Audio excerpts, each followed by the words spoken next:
It is 10 a.m. on Tuesday, April the 6th, 2014. It's my pleasure to call to order State of Tennessee Department of Commerce and Insurance Board of Funeral Directors and Embalmers.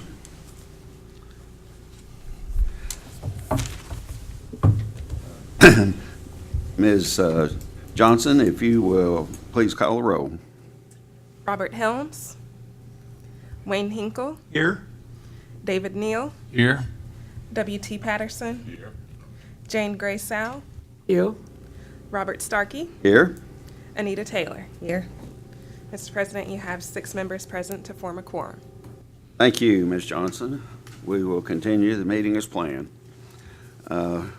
We'll next adopt the agenda for the meeting. If you'll look over the agenda. Motion to adopt the agenda as presented. Second. I have a motion to adopt from Mr. Hinkle, second by Mr. Neal. All in favor? Aye. Meeting will continue as planned, or the agenda will continue as planned. So, the minutes from the last meeting will be read next meeting because of the length of the meeting and everything that took place. The court reporter has quite a lengthy part of the minutes, so we will present those at the next meeting. Next, we'll have the legislative update from Greer Kelly.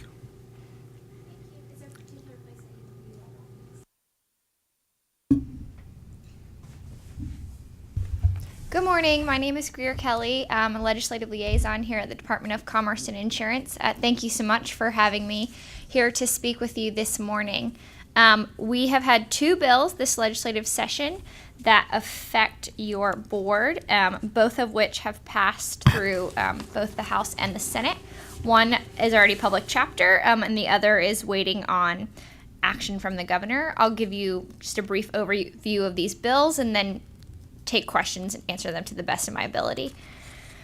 So the first is Senate Bill 415, House Bill 250, sponsored by Senator Crow and Representative Lamberth. It is now public chapter 555. Essentially what this bill does is gives the Board of Funeral Directors the right to refuse to grant, suspend, revoke, or refuse to renew a license for the following reasons.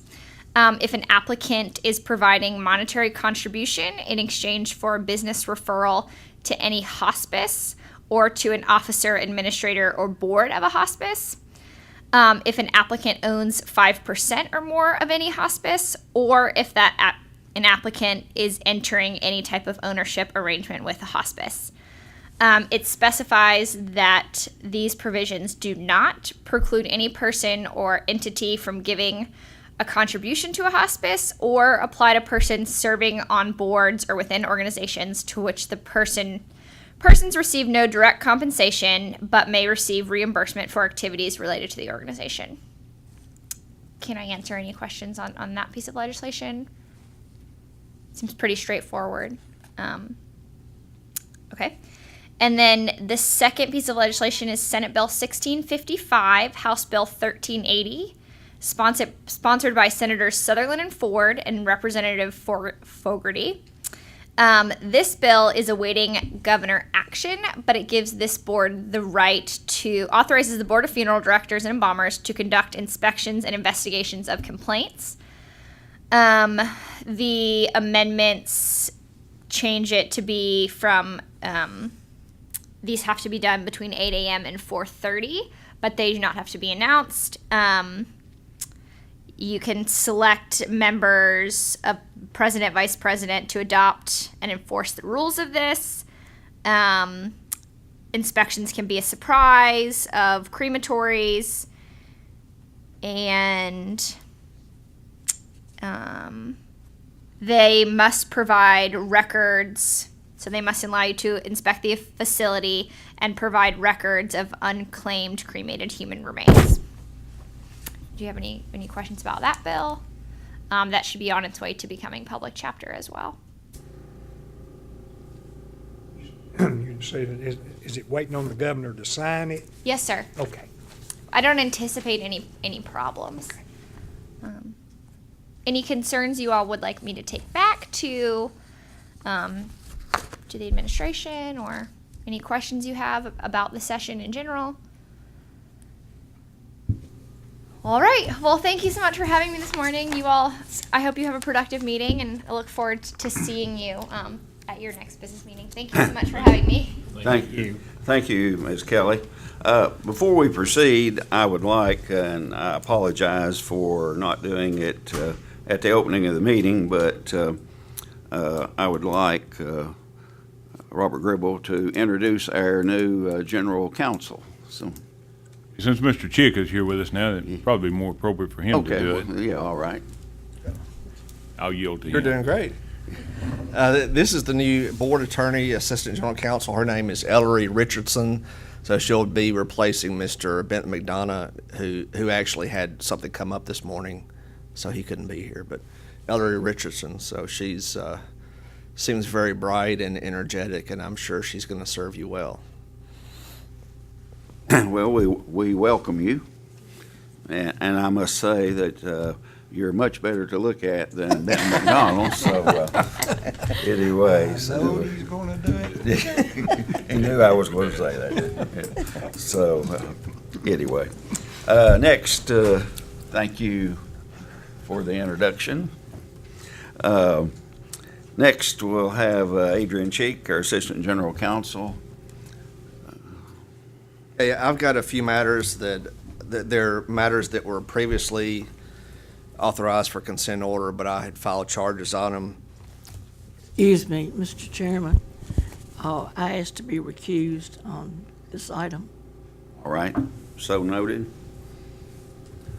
Okay, the first matter I want to present to you is an agreed final order for Cremation Society of Tennessee, LLC. That's docket number 12.21-125034A. That's an agreed order that it requires a civil penalty of $1,500, $200 in cost, which have already been paid. And I would like to present that for signature to the board. Right. By the way, these were FTC violations, not having an inspection, last inspection certificate, so forth. Is that on the board member's iPad? It is, it's the second one on the iPad. Correct, Ms. Mosley?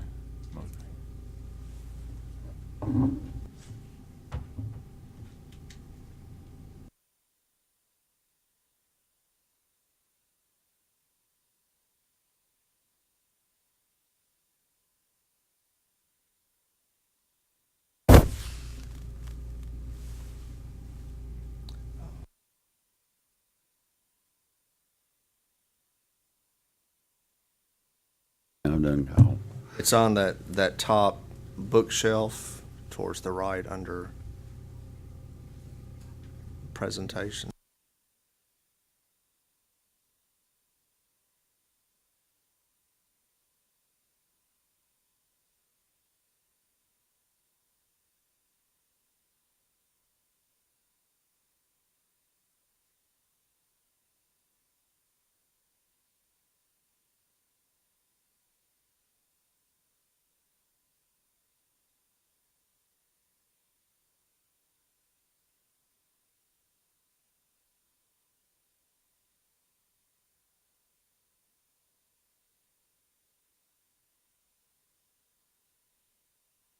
This first one, you're asking for an order of dismissal, is that correct? No, sir, the one that I'm looking at is 12.21. It's cremation, in the matter of Cremation Society of Tennessee, LLC. License number 1234, and No, you no, got sir. closed out from it? No, sir. It's number 6 on the iPad. Oh, number It's 6 a on the 6. iPad. It's a 6 document under presentation of final orders and litigation matters.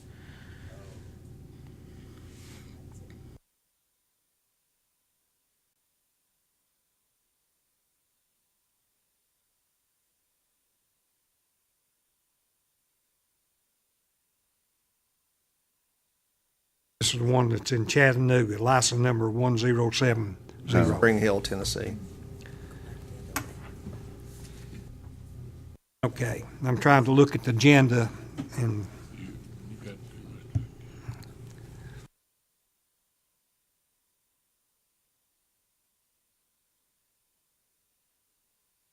If you go to presentation of final orders and litigation matters, then in that folder, it is, let's see what page it is.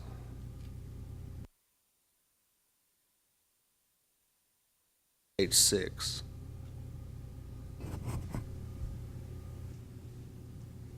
review of final orders, is that what you're looking at? Correct? Page 6. On page 6, but on page 6, it just has the first page of the agreed order, of the agreed final order. Hope you find that.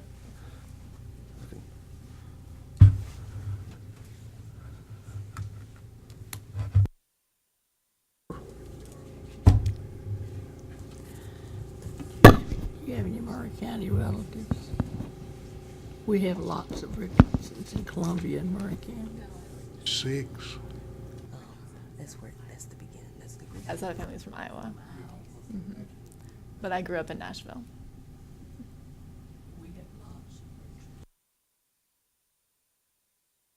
Everybody on the same page, or, okay. I apologize, Mr. Gribble pointed out I should have taken them in the order they were on the agenda.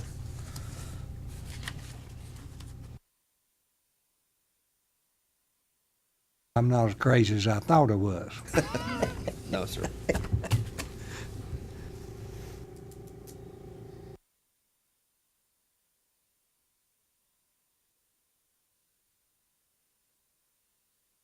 I believe the original consent order had required a $500 civil penalty.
Mr. Chick, you need a recommendation or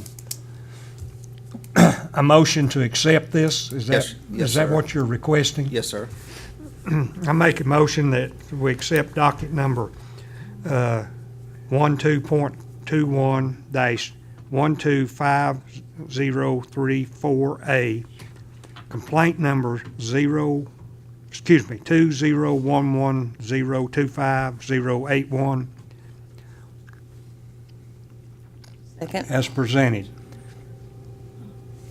I have a Motion from Mr. Hinkle and a second from Ms. Taylor. Any other questions or discussion? All in favor? Aye. Motion carries. Thank you, sir. And I've got 2 copies for Mr. Starkey to sign it, and if you don't mind, be sure and put the date above those.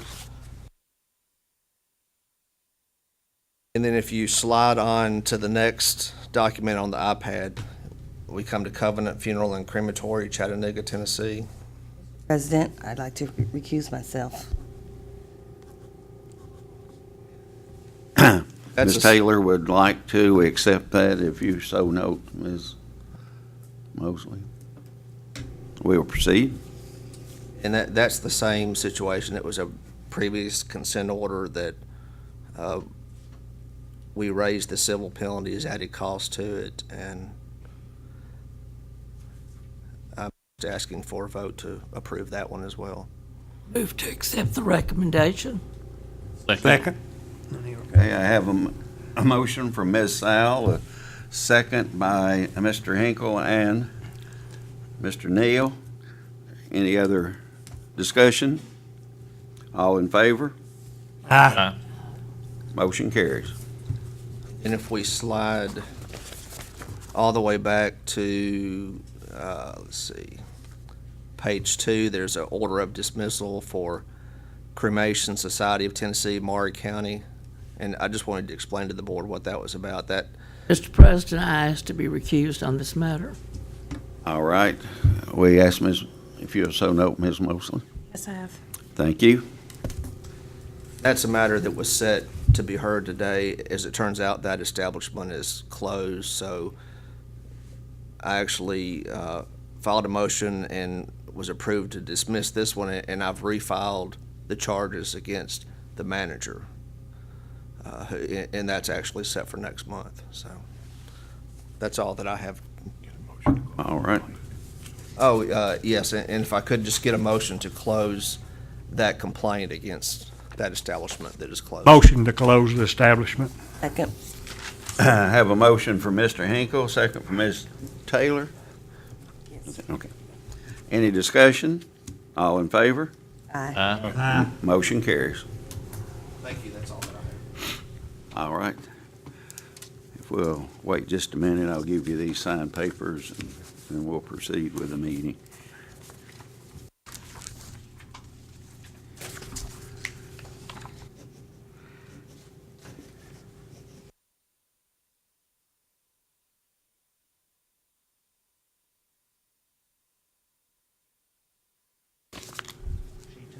There in the center.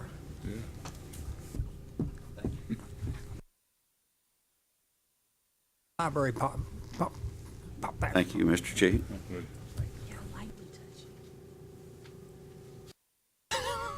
You're not supposed to. I'm gonna buy me one of them little pointers.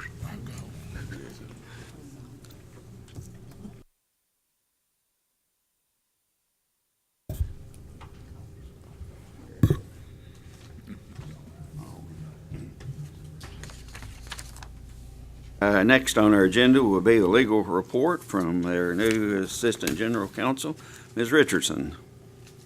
Thank you. There are only a couple items, so I'll begin with the first one. It's case number 2014002991. And in this complaint, the complainant's mother passed away and was released to the respondent funeral home. Complainant signed a paperwork at the hospital to tell respondent that he was the contact person that had possession of the deceased dentures. 2 hours later, he called respondent and was assured that respondent would call him back. Complainant had to contact the answering service to confirm that the deceased had been picked up. The funeral home staff did not know that they had the deceased. Eventually, the staff located the deceased and confirmed that they had her. When the complainant spoke with the manager, respondent informed him that no one called him back because an employee was in embalming school and as such was not allowed to contact him. Complainant was unhappy with the services and had the deceased transferred to another funeral home. The other funeral home informed complainant that the deceased had already been embalmed by the respondent funeral home. Respondent refused to tell the complainant who embalmed the deceased. The deceased did not look like herself and had to be buried without her dentures. In the response, The respondent admits that the employee who originally spoke with the complainant on the phone failed to call him back in a timely manner. That evening, another employee saw that the complainant had called and called him back, unknowing the complainant had already spoken with another employee, which led to some confusion. During this phone conversation, complainant stated that he wished to have a traditional service with an open casket viewing in the same manner as other family members respondent has served in the past. Based on that information, an employee proceeded with the embalming. Early the next morning, complainant called and informed respondent that he was going to use another funeral home. Arrangements were made to transfer the body. The other funeral home presented respondent with a check for the embalming. Because of the confusion with the removal, respondent did not charge for the removal services. Later, when respondent realized that complainant was upset about the embalming, respondent returned that check. Respondent insists that the deceased's whereabouts were never in doubt, and respondent insists that they are always forthcoming with information. And as you can see in this history, there are 2 closed complaints. And my recommendation for this issue is a consent order with a civil penalty for $500 and authorization for a formal hearing. Motion to accept council's recommendation.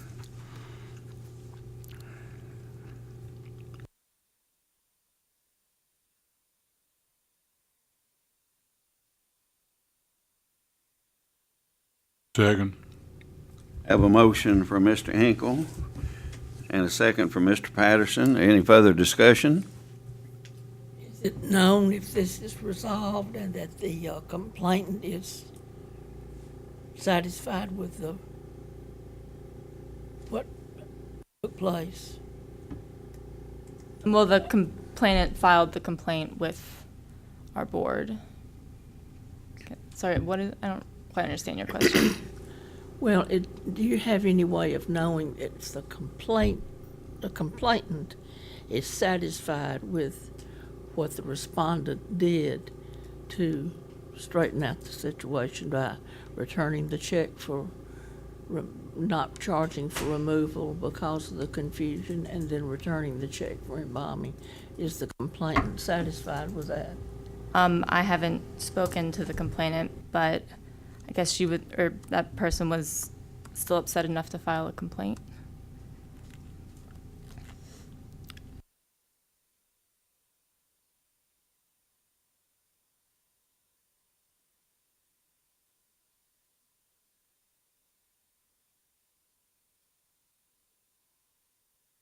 It appears that the respondent did things to clear it up and to make amends for whatever confusion and unhappiness there was by not charging for the removal in the first place because of the complaint and charging for the embalming. So that's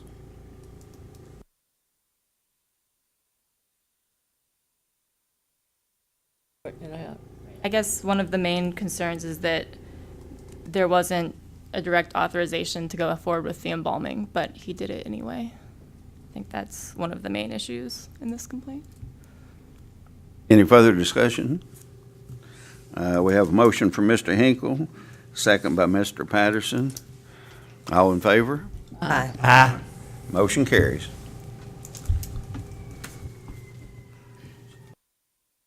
Right, the second complaint is number 2014-003231. In this complaint, the complainant claims to be the wife of the decedent. Complainant claims that respondent falsely documented that the decedent was divorced on the death certificate.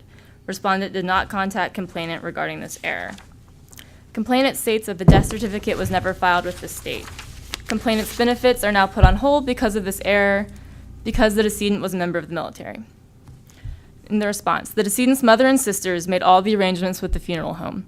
The hospital's notification of death record listed one of decedent's sisters as his next of kin. The family listed the decedent's marital status as divorced on respondent's form, requesting vital record information. Respondent never had a reason to think, believe, or know of an alleged wife. And the health department has confirmed that the death certificate was filed. And my recommendation for this one is to dismiss the complaint. Motion to accept council's recommendation. Second. Have a motion from Ms. Taylor, a second from Mr. Neal. Any further discussion? All in favor? Aye. Aye. Motion carries. Next case is number 2014004561 and 2014004562. In this complaint, the complainant is another funeral home in the area and alleges that respondents' advertising is misleading because it states that respondents are the only locally owned funeral homes in the area. Complainant states that his family has locally owned his funeral home since 2001. Respondent knows this and still misleads customers with its advertising. In the response, the respondents state the complainant's funeral home was purchased by a corporate firm, and respondents ask that this complaint be dismissed. And in this history, there are 2 closed complaints, and against the first respondent and against the second respondent, there are also 3 closed complaints, excuse me. And one of them was a former employee for the first respondent, which was dismissed, and another one was a misleading advertising complaint in 2009 that was issued with a letter of warning. And in the second case, there was a civil penalty. In the second respondent, excuse me, there were 3 complaints. There was services conducted without a licensed director, which resulted in a consent order. And then another one with a misleading advertising, which was closed with a letter of warning. And then there was another one for donations that was dismissed. So my recommendation for respondent number 3 is a consent order with civil penalty of $250 and authorization for a formal hearing. And for respondent number 4, a consent order with civil penalty of $250 and authorization for a formal hearing. Move to accept. Second. Have a motion for Ms. Sal, second for Mr. Hinkle. Any further discussion? Being none, all in favor? Aye. Motion carries. And there is one more case to discuss. It is case number 2013-021891. This issue was presented before the board before, but there's been additional information that's caused me to come before you again. The current consent order that is out against the respondent includes a charge of failure to respond to the complaint. But in fact, the respondent did respond to the complaint within the time frame, but he directed his response to a different division within the department. By the time the response was forwarded to the funeral staff, the board had already considered the case and authorized a consent order that included a violation for failure to respond to the complaint. So my recommendation would be to amend the consent order, take away the language about failure to respond, and the $250 of the civil penalty that was issued for the failure to respond. This would leave the consent order with a civil penalty of $1,000 and authorization for a formal hearing. Move to accept. Second.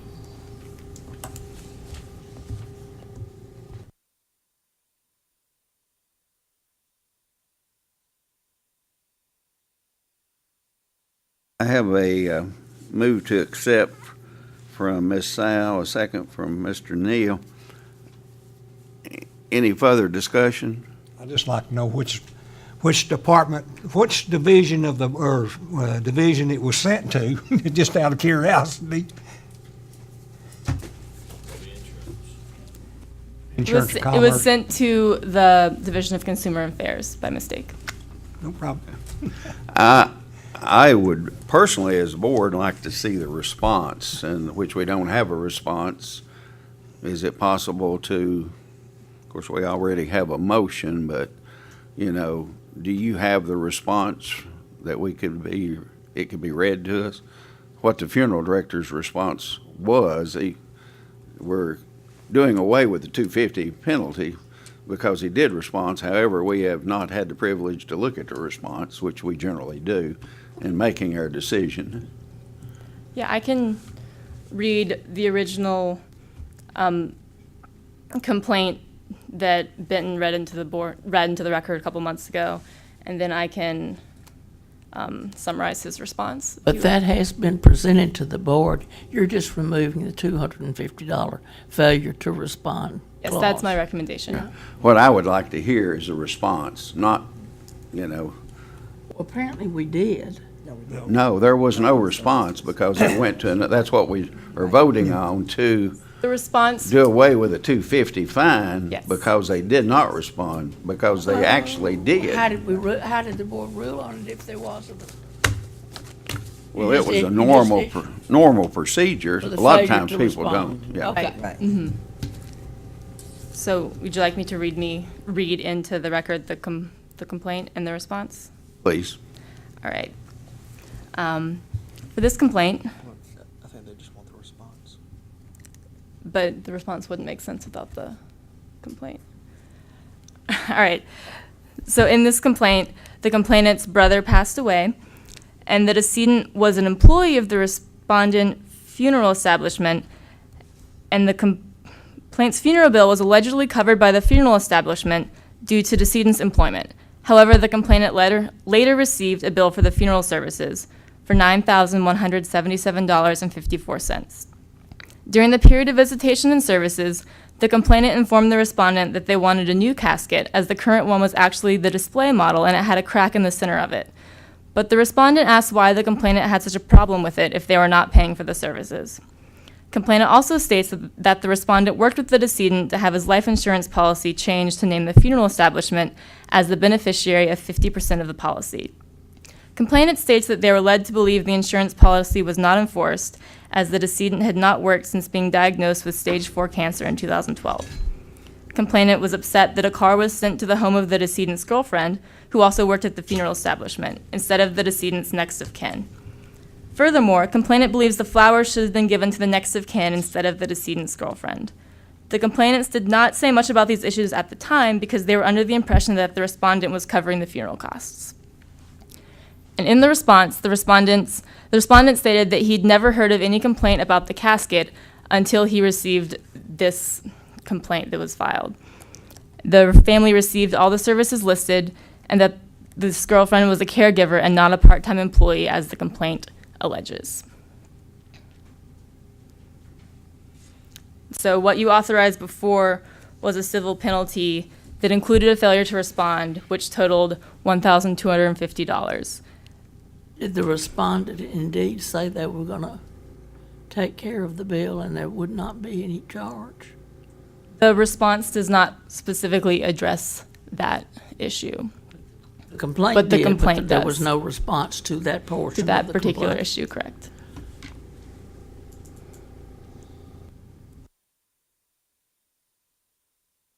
We got a $9,000 bill Yes. and a cracked cast.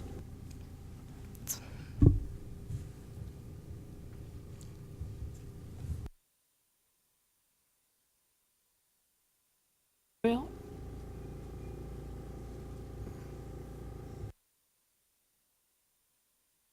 We've got a motion and a second. can I withdraw my motion? I would say you could. I believe I will. Okay. I was under the impression this is something we were already, I mean, the way I was understanding it, that we had already, the board had already heard this, and you'd found out that they did respond, so you were removing just that portion, and everything else was open. Sorry, because I jumped the gun on this. Well, we have heard this according to this, but we heard I it. don't remember this. I don't either, to be honest with You know when it was filed originally? I think it was presented back in December. This year, last year? Mm-hmm. Yes, ma'am. Was that when I wasn't here one time? What, that's a meeting I missed. Okay, I was not here.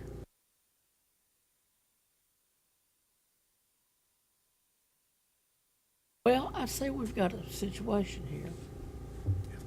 Oh. So this can properly be considered, can we just revisit the complaint? Problem with that? What do you think, Mr. Chair? Now, what's the proper procedure for that? Could, Refile it and Could wait do- for a response, another response, or just go Well, with we have what a we've got? response. Yeah. But, I don't think it's adequate. right. It's not addressing, the response is not addressing all the issues that were presented in the complaint. Correct. So if you'd like to change the consent order as it stands now in a way different from my recommendation, we could do that as well. Do you have a suggestion? 'Cause as it stands, there's a consent order out for $1,250. But definitely the 250 needs to come off, Yeah.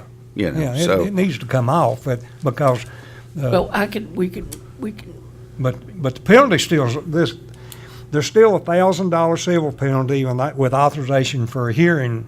All we're doing is correcting this misdirection of paperwork. Correct. So that would be my recommendation, to change the consent order language and take off the amount of the penalty that was issued for the failure to respond, which would leave the consent order with a civil penalty of $1,000 and authorization for a hearing. and the complainant is the legal next of kin. Is that, you have determined that?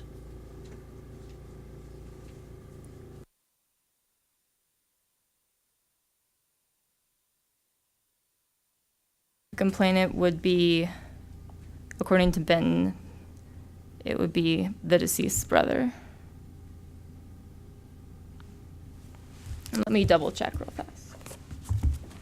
I think where my problem lies with the whole thing is, you know, my vote was based on no response. So if anybody did not respond, then this was clearly an action that deserved that kind of penalty.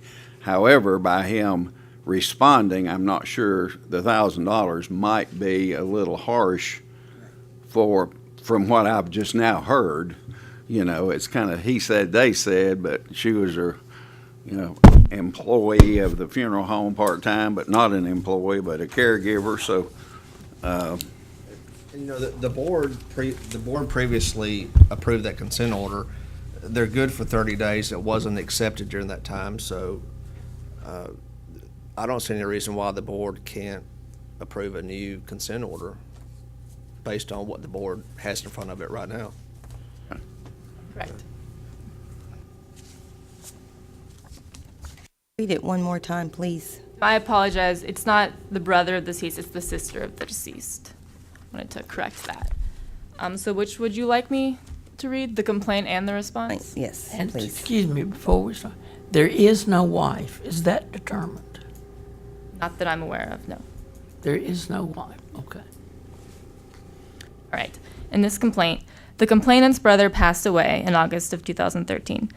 The decedent was an employee of the respondent funeral establishment, and the complainant's funeral bill was allegedly covered by the funeral establishment due to the decedent's employment. However, the complainant later received a bill for the funeral services for $9,177.54.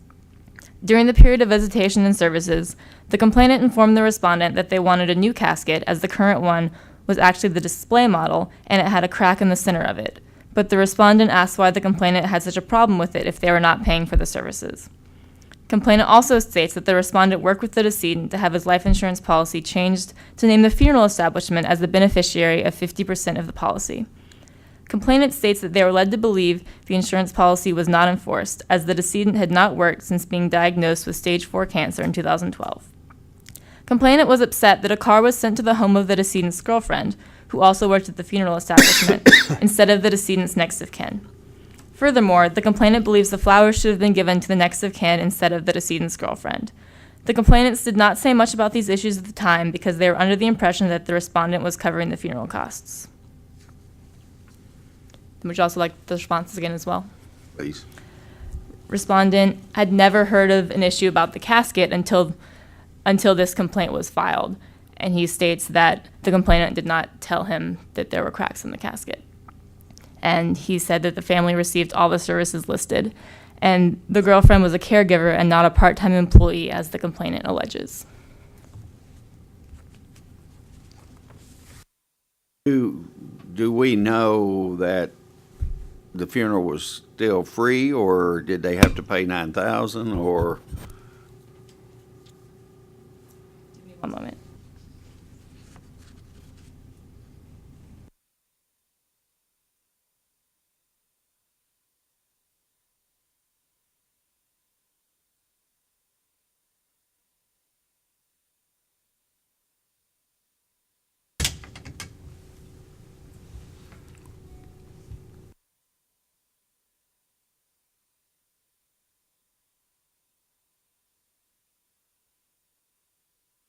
As part of the complaint, there's a bill for $9,177.54. Mr. President, obviously you've got one allegation there that the funeral home's a beneficiary of the policy, and that's not legal. And it says half They said of it. half of it. They said 50%. Half was But I the mean, funeral. being named beneficiary in any form, shape, any shape, form, or fashion to any percentage of it would be illegal for the funeral establishment to be. So whether it be the whole of it or half of it or whatever But why would portion. they bill the family if there was an insurance policy, though?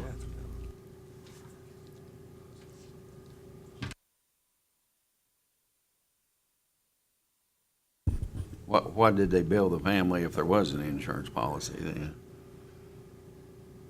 You mean if they were holding a policy? Yeah, I mean, Mr. McDonough reviewed this complaint and presented it with the belief that there were sufficient allegations to have a civil penalty of $1,000. He added a $250 civil penalty because they did not respond. And although, as Ms. Richardson's pointed out today, they responded, they sent it to the wrong division within the department. So there's nothing changed from the time that Mr. McDonough presented the case until today, with the exception, to be fair to the respondent, to give them the benefit of having responded. Now, it was their choice as to whether they addressed all the allegations. Ms. Sal pointed out, they didn't address, sometimes the respondents don't address all the allegations. but they were given the opportunity. They were so, given the yeah, opportunity, and just one second.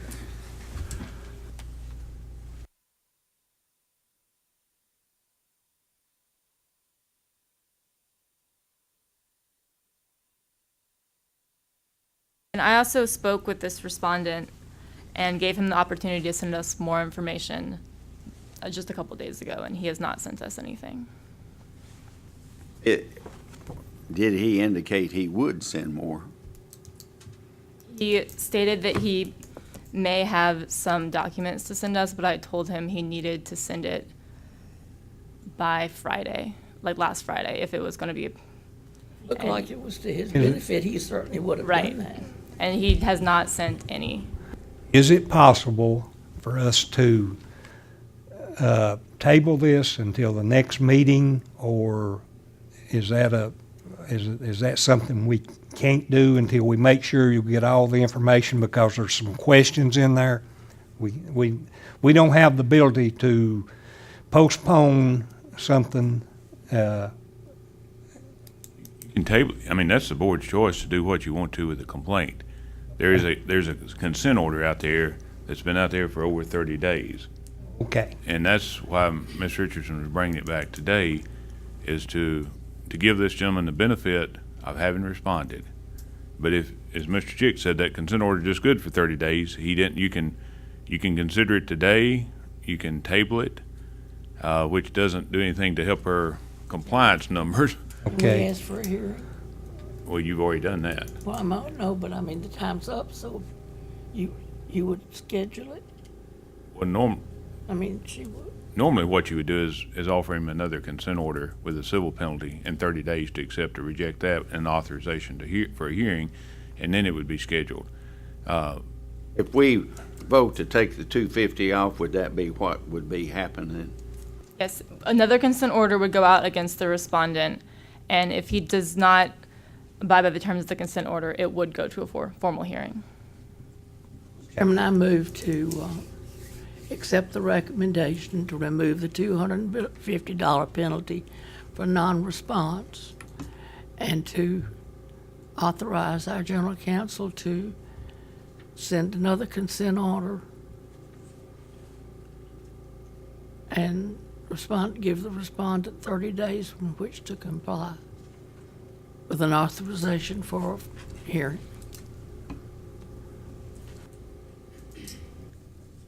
I have a motion from Ms. Sal. Do I have a second? Second. Second from Mr. Hinkle. Any further discussion? Motion carries.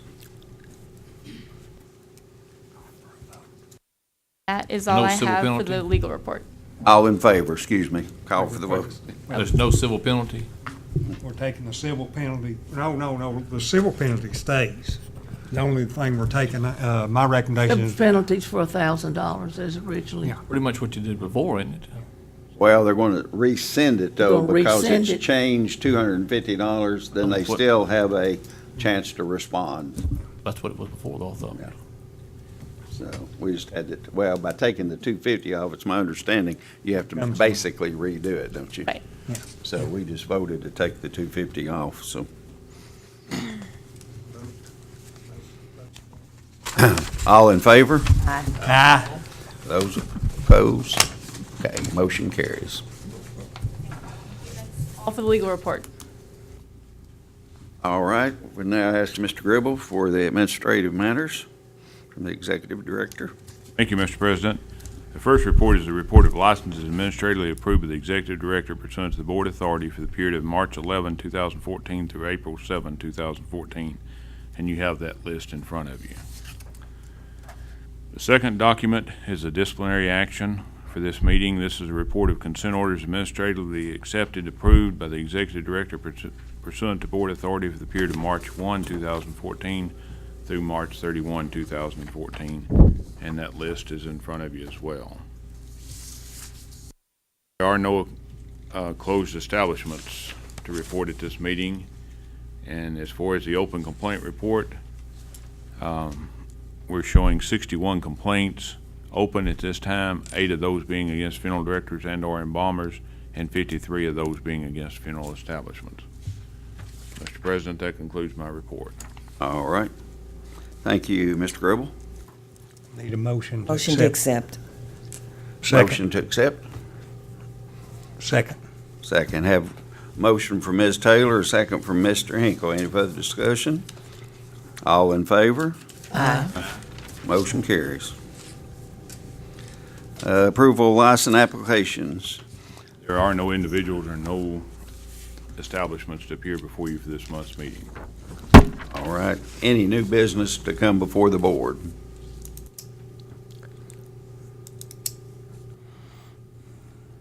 None being, I will accept a motion for adjournment. So moved. Motion. Have a motion from Mr. Hinkle, a second from Ms. Taylor. Any further discussion? All in favor? Aye. Meeting is adjourned.